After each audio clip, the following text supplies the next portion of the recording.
Hi, my name is Lane, and in today's video, we are going to be designing a little lemonade witch kitty character.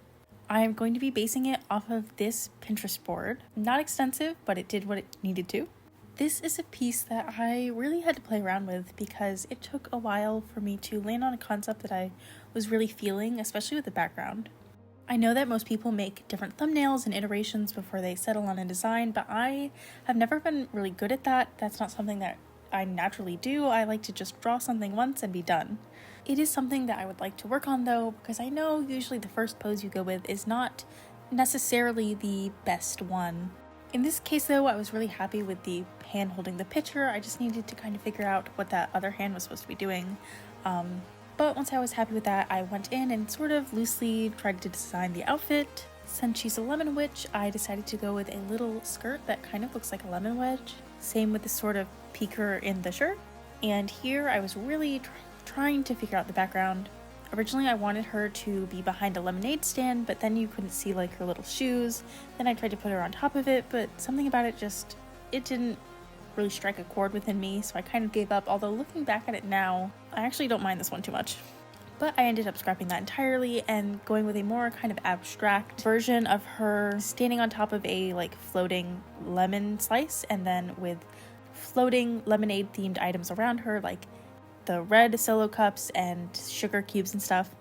And then here is where I started on the line art. So originally for this piece, I was just gonna do a lemonade cat witch, which is why my original Pinterest board for inspo was totally yellow themed. There was no lavender involved at all. But someone in my art Discord mentioned when I showed this little like work in progress that I should make it lavender lemonade, and I was totally on board with that because, as you'll see once we get into the colors, I am very much a sucker for like complementary colors. But with the line art, I definitely had a lot to like iron out because the sketch was very sketchy. With the little witch hat, I decided to make it very lemon themed with a little lemon wedge kind of tip and then a little lemon dangling off of the end. For the little wand, I decided to go with kind of a branch off of a lemon tree with a leaf at the very end. And then here you see that sort of lemon wedge skirt. And I can't help but put these little frills on everything I draw, so I had to include it here, especially because she was wearing a dress. And then continuing with the lemon wedge themed, I made sure she was wearing little shoes that had that sort of same peeker window as her shirt. Then I started on the little floating details like the cups and the lemons. As you can see, magic is maybe not the most efficient way to get cooking tasks done, but she's having a good time, which is all that matters. As you can imagine, the perspective on this lemon slice she's standing on was very difficult for my tiny little brain. Why am I saying little so much in this video? I don't know. But I did eventually get it figured out. This piece was looking a little top heavy, so I decided to redraw her tail to sort of fill the bottom half of the drawing. And of course, the whole bottom half needed to have the floating detailed objects. So I did a little copy paste to fill them in. And now we're starting on the colors, which, as I mentioned, originally was supposed to be very sort of yellow, orange themed like plain lemonade. As far as the cat's coloring, I wanted something that would stand out from the sort of very bright pale colors of the background. So I went with a black cat because at the time orange would have blended right in and white really wouldn't have popped like I wanted. And at this point I started to fill in a bit of the clothes. I went with white socks, of course. Then I added the little blush that I like to give all of my characters for the most part, going with an orange to match the then background, and then changing it to more of a yellow to match the lemons. I decided to add some white markings to the cat to sort of spice things up. Instead of going with an even tuxedo pattern like I normally do, I made this one a little uneven, at least as far as the white on the face goes. And at this point, filling in a lot of the sort of lemon colors, I realized that this was a very obviously warm-toned, heavy piece. I added some gray to the face just to make the like line art pop, and here is where I swapped over to a purple lavender theme. And automatically the piece just has so much more interest to it, I guess, with the yellow and purple being opposite colors on the color wheel. Obviously, pieces with similar colors can absolutely be done, but I love how opposite colors pop with each other. It also made it a lot more easy on my eyes to fill in the rest of these sort of white and yellow colors here. With the theme now being lavender, I decided to add some lavender sprigs, I guess they might be called. Well, anyways, I added some lavender to the floating items.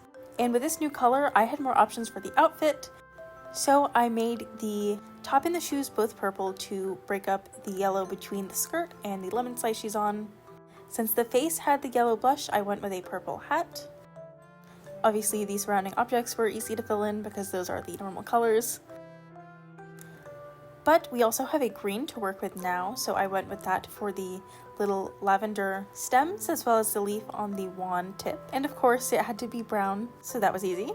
I played around with the idea of making the hat green, but since there was so little everywhere else, it kind of just stuck out, so I decided to go with more subtle accents in the sort of skirt band as well as the top of the shoes and the surrounding cups. The head was looking a little small, so I made it a bit bigger because I like my animal heads a bit oversized. And I love to add me a border to most of my pieces, so of course I had to do this here, especially since there wasn't a ton of white in the piece, especially in the background, so this made it just a bit more balanced.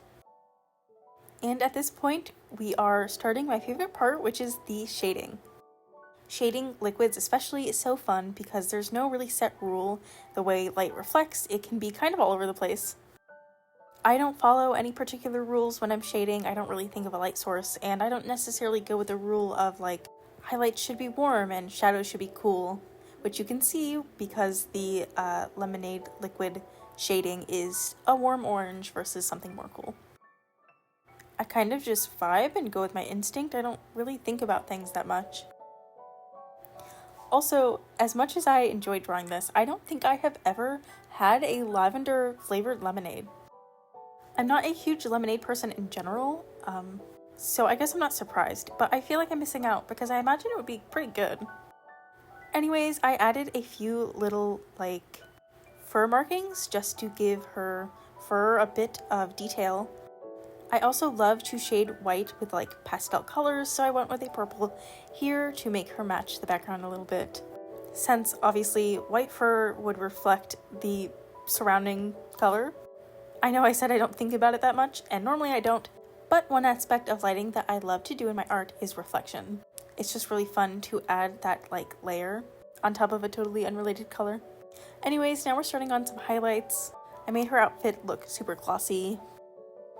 And of course, adding highlights to the liquid is always so fun. As well as adding my little white line to the existing line art. I especially love how it popped out against the purple background. If you have a name suggestion for this little gal, please let me know. Obviously, lavender is maybe a little bit on the nose, so if you have anything other than that, please drop it in the comments. My goal for 2024 is really to develop my OCs more, and so giving characters I design a name is definitely a big part of that. Earlier this year, I designed a map for my little world that my OCs live in. If you guys would like a video on that, sort of me explaining the locations and the characters, please let me know, because I would love to do that, and I might do that anyways, but it's good to know if you guys want to see it. We're sort of starting to near the end of this piece. I am continuing my little white line, but I will soon be adding some final details. The background is looking kind of untouched, so I had to go in and add some details to those items.